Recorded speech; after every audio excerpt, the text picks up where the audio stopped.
A genealogia de Jesus Cristo. Livro da genealogia de Jesus Cristo, filho de Davi, filho de Abraão. Abraão gerou Isaque, Isaque gerou Jacó, Jacó gerou Judá e os seus irmãos. Judá gerou Perez e Zera, cuja mãe foi Tamar. Perez gerou Esrom, Esrom gerou Arão, Arão gerou Aminadab, Aminadab gerou Naasson, Naasson gerou Salmão, Salmão gerou Boaz, cuja mãe foi Raabe. Boaz gerou Óbede, cuja mãe foi Rute, e Óbede gerou Jessé. Jessé gerou o rei Davi, e o rei Davi gerou Salomão, cuja mãe foi aquela que tinha sido mulher de Urias. Salomão gerou Roboão, Roboão gerou Abias, Abias gerou Asa, Asa gerou Josafá, Josafá gerou Jorão, Jorão gerou Uzias, Uzias gerou Jotão, Jotão gerou Acás, Acás gerou Ezequias, Ezequias gerou Manassés, Manassés gerou Amon, Amon gerou Josias, Josias gerou Jeconias e os seus irmãos no tempo do exílio na Babilônia. Depois do exílio na Babilônia, Jeconias gerou Salatiel, e Salatiel gerou Zorobabel. Zorobabel gerou Abiúde. Abiúde gerou Eliaquim. Eliaquim gerou Azor. Azor gerou Sadoque. Sadoque gerou Aquim. Aquim gerou Eliúde. Eliúde gerou Eleazar. Eleazar gerou Matã. Matã gerou Jacó. E Jacó gerou José, marido de Maria, da qual nasceu Jesus, que se chama o Cristo. Assim todas as gerações, desde Abraão até Davi, são 14. Desde Davi até o exílio na Babilônia, 14 gerações. E desde o exílio na Babilônia até Cristo, 14 gerações. O nascimento de Jesus Cristo. O nascimento de Jesus Cristo foi assim. Maria, a sua mãe, estava comprometida para casar com José. Mas, antes de se unirem, ela se achou grávida pelo Espírito Santo. José, com quem Maria estava para casar, sendo um homem justo e não querendo envergonhá-la em público, resolveu deixá-la sem que ninguém soubesse. Enquanto ele refletia sobre isso, eis que lhe apareceu em sonho um anjo do Senhor dizendo: José, filho de Davi, não tenha medo de receber Maria como esposa, porque o que nela foi gerado é do Espírito Santo. Ela dará à luz um filho, e você porá nele o nome de Jesus, porque ele salvará o seu povo dos pecados deles. Ora, tudo isto aconteceu para se cumprir o que foi dito pelo Senhor por meio do profeta. Eis que a Virgem conceberá e dará à luz um filho, e ele será chamado pelo nome de Emanuel. Emanuel significa Deus conosco. Quando José despertou do sono, fez como o anjo do Senhor lhe havia ordenado e recebeu Maria por esposa. Porém não teve relações com ela enquanto ela não deu à luz um filho, a quem pôs o nome de Jesus. Mateus 2. A visita dos magos. Tendo Jesus nascido em Belém da Judéia, nos dias do rei Herodes, eis que vieram uns magos do Oriente a Jerusalém e perguntavam: Onde está o recém-nascido rei dos judeus? Porque vimos a sua estrela no Oriente e viemos para adorá-lo. Ao ouvir isso, o rei Herodes ficou alarmado, e com ele toda a Jerusalém. Então Herodes convocou todos os principais sacerdotes e escribas do povo e lhes perguntou onde o Cristo deveria nascer. Eles responderam: Em Belém da Judéia, porque assim está escrito por meio do profeta. E você, Belém, terra de Judá, de modo nenhum é a menor entre as principais de Judá, porque de você sairá o guia que apacentará o meu povo Israel. Com isto, Herodes, tendo chamado os magos para uma reunião secreta, perguntou-lhes sobre o tempo exato em que a estrela havia aparecido. E enviando-os a Belém, disse-lhes: Vão e busquem informações precisas a respeito do menino, e quando o tiverem encontrado, avisem-me, para eu também ir adorá-lo. Depois de ouvirem o rei, os magos partiram. E eis que a estrela que viram no oriente ia adiante deles, até que, chegando, parou sobre onde o menino estava. E vendo eles a estrela, alegraram-se com grande e intenso júbilo. Entrando na casa, viram o menino com Maria, sua mãe. Prostrando-se, o adoraram, e abrindo os seus tesouros, entregaram-lhe suas ofertas: ouro, incenso e mirra.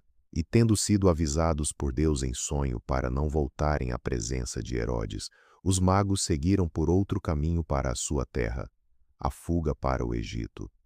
Depois que os magos foram embora, um anjo do Senhor apareceu em sonho a José e disse: Levante-se, tome o menino e a sua mãe e fuja para o Egito. Fique por lá até que eu avise você, porque Herodes há de procurar o menino para matá-lo. Levantando-se José, tomou de noite o menino e a sua mãe e partiu para o Egito, onde ficou até a morte de Herodes. Isso aconteceu para se cumprir o que foi dito pelo Senhor por meio do profeta: Do Egito chamei o meu filho, a matança dos meninos de Belém. Vendo-se iludido pelos magos, Herodes ficou muito furioso e mandou matar todos os meninos de Belém e de todos os seus arredores, de 2 anos para baixo, conforme as informações que havia recebido dos magos a respeito do tempo em que a estrela havia aparecido. Então se cumpriu o que foi dito por meio do profeta Jeremias. Ouviu-se um clamor em Ramá, pranto e grande lamento. Era Raquel chorando por seus filhos e inconsolável porque eles já não existem. A volta do Egito.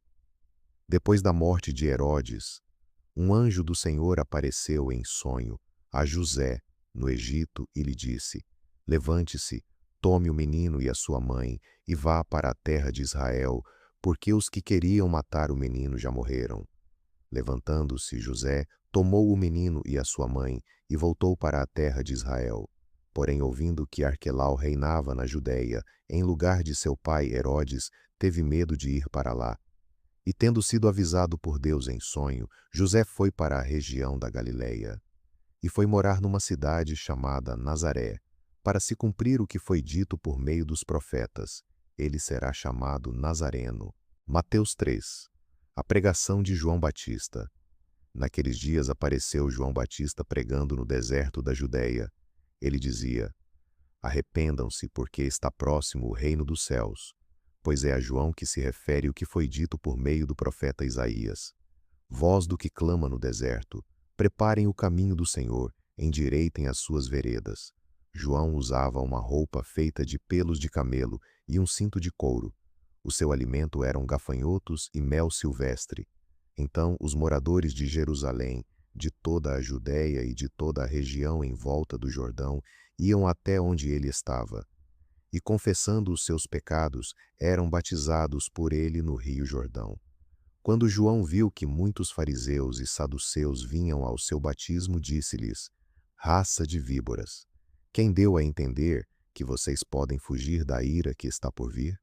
Produzam fruto digno de arrependimento, e não pensem que podem dizer uns aos outros: Temos por pai Abraão, porque eu afirmo a vocês que Deus pode fazer com que destas pedras surjam filhos a Abraão, e o machado já está posto à raiz das árvores.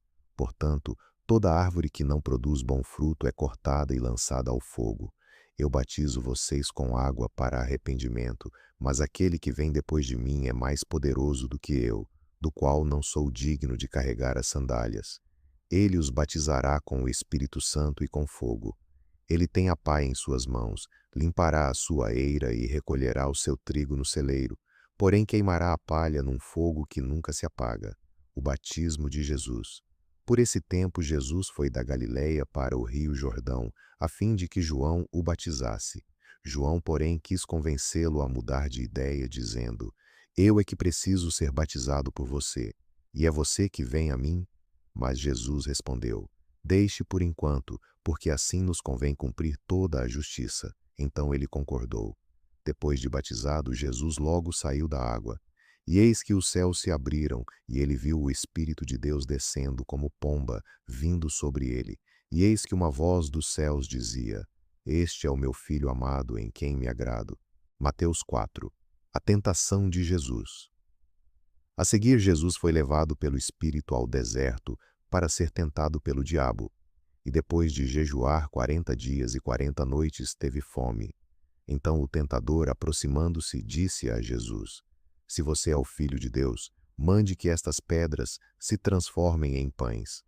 Jesus, porém, respondeu: Está escrito: O ser humano não viverá só de pão, mas de toda palavra que procede da boca de Deus. Então o diabo levou Jesus à cidade santa, colocou-o sobre o pináculo do templo e disse: Se você é o Filho de Deus, jogue-se daqui, porque está escrito: Aos seus anjos ele dará ordens a seu respeito, e eles o sustentarão nas suas mãos, para que você não tropece em alguma pedra. Jesus respondeu: Também está escrito: Não ponha à prova o Senhor, seu Deus. O diabo ainda levou Jesus a um monte muito alto, mostrou-lhe todos os reinos do mundo e a glória deles, e disse: Tudo isso lhe darei, se, prostrado, você me adorar. Então Jesus lhe ordenou: Vá embora, Satanás, porque está escrito: Adore o Senhor, seu Deus, e preste culto somente a ele. Com isto, o diabo deixou Jesus, e eis que vieram anjos e o serviram. O começo do mistério na Galileia. Ao ouvir que João tinha sido preso, Jesus voltou para a Galileia, e deixando Nazaré, foi morar em Cafarnaum, situada à beira-mar, na região de Zebulon e Naftali. Isso aconteceu para se cumprir o que tinha sido dito por meio do profeta Isaías: Terra de Zebulon, terra de Naftali, caminho do mar, além do Jordão, Galileia dos gentios. O povo que vivia em trevas viu grande luz, e aos que viviam na região e sombra da morte, resplandeceu-lhes a luz. Daí em diante Jesus começou a pregar e a dizer: Arrependam-se, porque está próximo o reino dos céus. Jesus chama 4 pescadores. Caminhando junto ao mar da Galileia, Jesus viu 2 irmãos, Simão, chamado Pedro, e André. Eles lançavam as redes ao mar, porque eram pescadores. Jesus lhes disse: Venham comigo e eu os farei pescadores de gente. Então eles deixaram imediatamente as redes e o seguiram. Pouco mais adiante, Jesus viu outros 2 irmãos, Tiago, filho de Zebedeu, e João, o irmão dele. Eles estavam no barco em companhia de seu pai, consertando as redes, e Jesus os chamou. Então eles, no mesmo instante, deixaram o barco e seu pai e seguiram Jesus. Jesus ensina e cura muitas pessoas. Jesus percorria toda a Galileia, ensinando nas sinagogas, pregando o evangelho do reino e curando todo tipo de doenças e enfermidades entre o povo. E a sua fama correu por toda a Síria. Trouxeram-lhe então todos os doentes, acometidos de várias enfermidades e tormentos, endemoniados, epilépticos e paralíticos, e ele os curou. E da Galileia, de Decápolis, de Jerusalém, da Judéia e do outro lado do Jordão numerosas multidões o seguiam. Mateus 5. O Sermão do Monte. Ao ver as multidões, Jesus subiu ao monte. Ele se assentou e os seus discípulos se aproximaram dele. Então, ele passou a ensiná-los. As bem-aventuranças, Jesus disse: Bem-aventurados os pobres em espírito, porque deles é o reino dos céus. Bem-aventurados os que choram, porque serão consolados. Bem-aventurados os mansos, porque herdarão a terra. Bem-aventurados os que têm fome e sede de justiça, porque serão saciados. Bem-aventurados os misericordiosos, porque alcançarão misericórdia. Bem-aventurados os limpos de coração, porque verão a Deus. Bem-aventurados os pacificadores, porque serão chamados filhos de Deus. Bem-aventurados os perseguidos por causa da justiça, porque deles é o reino dos céus. Bem-aventurados são vocês quando por minha causa os insultarem e os perseguirem, e mentindo disserem todo mal contra vocês. Alegrem-se e exultem, porque é grande a sua recompensa nos céus, pois assim perseguiram os profetas que viveram antes de vocês. Sal e luz. Vocês são o sal da terra. Ora, se o sal vier a ser insípido, como lhe restaurar o sabor? Para nada mais presta, senão para, lançado fora, ser pisado pelos homens. Vocês são a luz do mundo. Não se pode esconder uma cidade situada no alto de um monte. Nem se acende uma lamparina para colocá-la debaixo de um cesto, mas num lugar adequado, onde ilumina bem todos os que estão na casa. Assim brilhe também a luz de vocês diante dos outros, para que vejam as boas obras que vocês fazem e glorifiquem o Pai de vocês, que está nos céus. Ensino a respeito da lei. Não pensem que vim revogar a lei ou os profetas. Não vim para revogar, mas para cumprir. Porque em verdade lhes digo, até que o céu e a terra passem, nem um i ou um tio jamais passará da lei, até que tudo se cumpra. Aquele, pois, que desrespeitar um destes mandamentos, ainda que dos menores, e ensinar os outros a fazer o mesmo será considerado mínimo no reino dos céus. Aquele, porém, que os observar e ensinar, esse será considerado grande no reino dos céus. Porque eu afirmo que, se a justiça de vocês não excederem muito a dos escribas e fariseus, jamais entrarão no reino dos céus. Ensino a respeito da ira. Vocês ouviram o que foi dito aos antigos: não mate, e ainda, quem matar estará sujeito a julgamento. Eu, porém, lhes digo que todo aquele que se irar contra o seu irmão estará sujeito a julgamento, e quem insultar o seu irmão estará sujeito a julgamento do tribunal, e quem o chamar de tolo estará sujeito ao inferno de fogo. Portanto, se você estiver trazendo a sua oferta ao altar e lá se lembrar que o seu irmão tem alguma coisa contra você, deixe diante do altar a sua oferta e vá primeiro reconciliar-se com o seu irmão. E então volte e faça a sua oferta. Entre em acordo sem demora com o seu adversário, enquanto você está com ele a caminho, para que o adversário não entregue você ao juiz, o juiz entregue você ao oficial de justiça, e você seja jogado na prisão. Em verdade, lhe digo que você não sairá dali enquanto não pagar o último centavo. Ensino a respeito do adultério. Vocês ouviram o que foi dito: não cometa adultério. Eu, porém, lhes digo: todo o que olhar para uma mulher com intenção impura já cometeu adultério com ela no seu coração. Se o seu olho direito leva você a tropeçar, arranque-o e jogue-o fora, pois é preferível você perder uma parte do seu corpo do que ter o corpo inteiro lançado no inferno. E se a sua mão direita leva você a tropeçar, corte-a e jogue-a fora, pois é preferível você perder uma parte do seu corpo do que o corpo inteiro ir para o inferno. Ensino a respeito do divórcio. Também foi dito: aquele que repudiar a sua mulher deve dar-lhe uma carta de divórcio. Eu, porém, lhes digo: quem repudiar a sua mulher, exceto em caso de relações sexuais ilícitas, a expõe a se tornar adúltera, e aquele que casar com a repudiada comete adultério. Ensino a respeito de juramentos. Vocês também ouviram o que foi dito aos antigos: não faça juramento falso, mas cumpra rigorosamente para com o Senhor o que você jurou. Eu, porém, lhes digo: não jurem de modo nenhum, nem pelo céu, por ser o trono de Deus, nem pela terra, por ser estrado de seus pés, nem por Jerusalém, por ser a cidade do grande rei. Não jure pela sua cabeça, porque você não pode fazer com que um só cabelo fique branco ou preto. Que a palavra de vocês seja sim, sim, não, não. O que passar disto vem do maligno. Ensino a respeito da vingança. Vocês ouviram o que foi dito: olho por olho, dente por dente. Eu, porém, lhes digo: não resistam ao perverso. Se alguém lhe der um tapa na face direita, ofereça-lhe também a face esquerda. Se alguém quer processar você e tirar-lhe a túnica, deixe que leve também a capa. Se alguém obrigar você a andar 1 milha, vá com ele 2. Dê a quem lhe pede e não volte as costas ao que quer lhe pedir. O amor aos inimigos. Vocês ouviram o que foi dito: ame o seu próximo e odeie o seu inimigo. Eu, porém, lhes digo: amem os seus inimigos e orem pelos que perseguem vocês, para demonstrarem que são filhos do Pai de vocês, que está nos céus. Porque ele faz o seu sol nascer sobre maus e bons e vir chuva sobre justos e injustos. Porque se vocês amam aqueles que os amam, que recompensa terão? Os publicanos também não fazem o mesmo? E se saudarem somente os seus irmãos, o que é que estão fazendo demais? Os gentios também não fazem o mesmo? Portanto, sejam perfeitos como é perfeito o Pai de vocês, que está no céu. Mateus 6. Ensino a respeito das esmolas.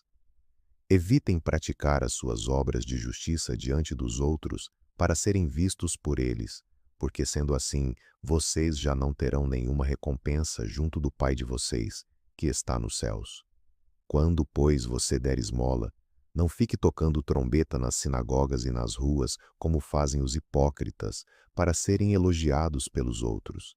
Em verdade lhes digo que eles já receberam a sua recompensa. Mas, ao dar esmola, que a sua mão esquerda ignore o que a mão direita está fazendo, para que a sua esmola fique em secreto. E o seu Pai, que vê em secreto, lhe dará a recompensa. Ensino a respeito da oração. E quando orarem, não sejam como os hipócritas, que gostam de orar em pé nas sinagogas e nos cantos das praças, para serem vistos pelos outros. Em verdade lhes digo que eles já receberam a sua recompensa. Mas ao orar, entre no seu quarto e, fechada a porta, ore ao seu Pai, que está em secreto. E o seu Pai, que vê em secreto, lhe dará a recompensa. E orando, não usem vãs repetições, como os gentios, porque eles pensam que por muito falar serão ouvidos. Não sejam, portanto, como eles, porque o Pai de vocês sabe o que vocês precisam, antes mesmo de lhe pedirem. Portanto, orem assim: Pai nosso que estás nos céus, santificado seja o teu nome, venha o teu reino, seja feita a tua vontade, assim na terra como no céu. O pão nosso de cada dia nos dá hoje, e perdoa-nos as nossas dívidas, assim como nós também perdoamos aos nossos devedores. E não nos deixes cair em tentação, mas livra-nos do mal, pois teu é o reino, o poder e a glória para sempre. Amém. Porque se perdoarem aos outros as ofensas deles, também o Pai de vocês, que está no céu, perdoará vocês. Se, porém, não perdoarem aos outros as ofensas deles, também o Pai de vocês não perdoará as ofensas de vocês. Ensino a respeito do jejum. Quando vocês jejuarem, não fiquem com uma aparência triste, como os hipócritas, porque desfiguram o rosto a fim de parecer aos outros que estão jejuando. Em verdade lhes digo que eles já receberam a sua recompensa. Mas você, quando jejuar, unja a cabeça e lave o rosto, a fim de não parecer aos outros que você está jejuando, e sim ao seu Pai, em secreto. E o seu Pai, que vê em secreto, lhe dará a recompensa. Os tesouros no céu. Não acumulem tesouros sobre a terra, onde as traças e a ferrugem corroem, e onde ladrões escavam e roubam. Mas ajuntem tesouros no céu, onde as traças e a ferrugem não corroem, e onde ladrões não escavam, nem roubam. Porque onde estiver o seu tesouro, aí estará também o seu coração. A luz do corpo. Os olhos são a lâmpada do corpo.